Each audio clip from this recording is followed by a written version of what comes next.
Hey everybody, welcome back to the channel. Today we're talking about the Seattle Mariners and newly acquired third baseman Luis Urias. Some bad news actually today. Luis Urias is already hurt. We found this out yesterday from an article by Ryan Divish, and he was basically what Divish was doing was he was projecting who was going to be on the opening day team, the opening day roster, and he was projecting that Urias will not be on the opening day roster. The reports are that Urias has an injury with his right shoulder. And he is playing catch, but he's not going to be doing any kind of in-game activities. He is apparently out of shape after playing in the Winter League. I'm not sure if out of shape necessarily means he's like overweight or what that means, or just not really feeling good, the greatest right now. I don't know what out of shape really means because we see that term get tossed around a lot. Sometimes that means a player's gained a lot of weight. Sometimes it means he's struggling with some injuries. Sometimes it just means he's really gassed and tired. So it's hard to really know what that means, but what was interesting, the part that I saw was said he's not currently able to throw the ball across the infield. And obviously, if you are a third baseman, throwing the ball across the infield is a pretty important part of your job. That's kind of how it works. You get the ball on the other side of the infield, you have to throw the guy out at first base. So if Urias is unable to do that, then obviously he's not going to be able to contribute as this team's third baseman. Of course, Urias was not the only third baseman. The Mariners do have Jorge Polanco. Jorge Polanco is playing second base. The Mariners have Josh Rojas. So Josh Rojas will be able to slot in as the full-time third baseman if needed, and it sounds like that will be needed. And the most likely scenario is that this means that Sam Haggerty is going to be kind of the backup utility infielder on the roster, and then you'll have Dylan Moore would be that utility, kind of that super utility infield / outfield.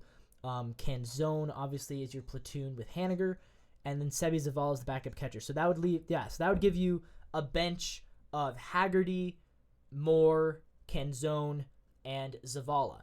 Because initially I was thinking, I think most people were assuming that last bench spot would come down to Canzone versus Haggerty versus Moore, but probably Moore would be there. So it really would be Canzone versus Haggerty for that last bench spot. Now I think the general idea is that both of them will be on the roster. Canzone would be your outfielder, platoon with Mitch Haniger, and then Haggerty would be kind of the backup second, third base. And then you'd have Demo, who's kind of just do it all. And that would be the bench. And that's a solid bench. That's a solid, and Zavala as well for catcher. So it's still not a bad bench. Is Urias better than Haggerty? I don't know. Maybe he is. Personally, I think they're pretty similar, honestly. Haggerty is actually more versatile and a lot quicker. Haggerty's one of the fastest players in all of baseball, actually. And Haggerty can play the outfield, which Urias can't do. But Urias is better specifically at third base than Haggerty is. And Urias is also, maybe not anymore, but 2 years ago in 2021 and 2022, Urias was an above average hitter for an extended amount of time. And obviously that's something that Haggerty has never been. So I think ultimately, yes, I would rather have Urias on the roster as my backup third baseman / backup second baseman than having Sam Haggerty in that role. But if Urias is injured, then that means it's probably Haggerty's job. It doesn't sound like the injury is terrible. He is playing catch now, so he's at least able to throw. It sounds like they don't expect this to be a long-term thing. If it does get worse, this does kind of open the door up for a few other players, right? It opens the door up for Ryan Bliss to make the major league maybe a little bit earlier. I've been saying all offseason that I think I'm really high on Ryan Bliss, so this gives him a chance to, if Josh Rojas struggles, this opens the door for a potential Ryan Bliss call-up. Whereas if Urias is on the roster, it's a platoon, so it takes a while for them to call up Ryan Bliss. This could also open the door for Brian Anderson. Now, if you guys missed it, I kind of actually did miss it. The Mariners gave a non-roster invite to veteran third baseman Brian Anderson. And Brian Anderson is a guy who has had some success in the past. Not recently. He was pretty bad in 2023 with the Brewers.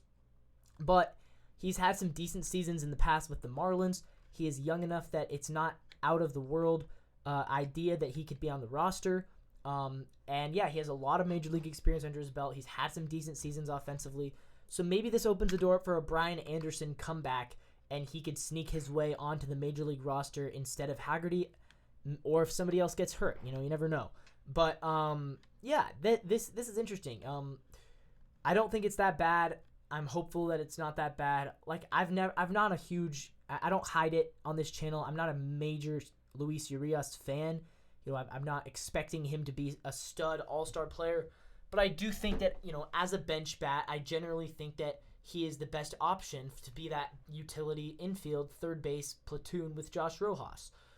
And so, losing him is a bit of a blow. I don't think this is a huge blow. Maybe a 1-win blow. Maybe not even that. Also does make you wonder, maybe you sign Matt Chapman. I don't know. Personally, I love the idea of signing Matt Chapman. I'm actually going to film a separate video on that idea and post that one tomorrow. So if you guys want to see me talk about why I still think we should maybe sign Matt Chapman, then tune in tomorrow, I guess. But other than that, that's the news. Not terrible, not too bad. Luis Urias, he's already hurt, but, whatever. So anyways, guys, this is the NWB Sportscast. If you like this video, if you like seeing Mariners news like this, in what I think is a pretty open, honest way to talk about it, not trying to spin any narratives, really, just kind of my take on the situation, and giving you guys the news. So if you guys want to see more like this, then make sure you hit the notification bell. You don't miss another video from the channel.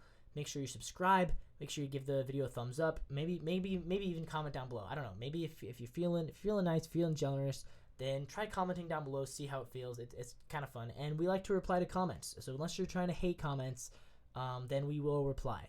With that all being said, thank you all so much, and as always, go Mariners.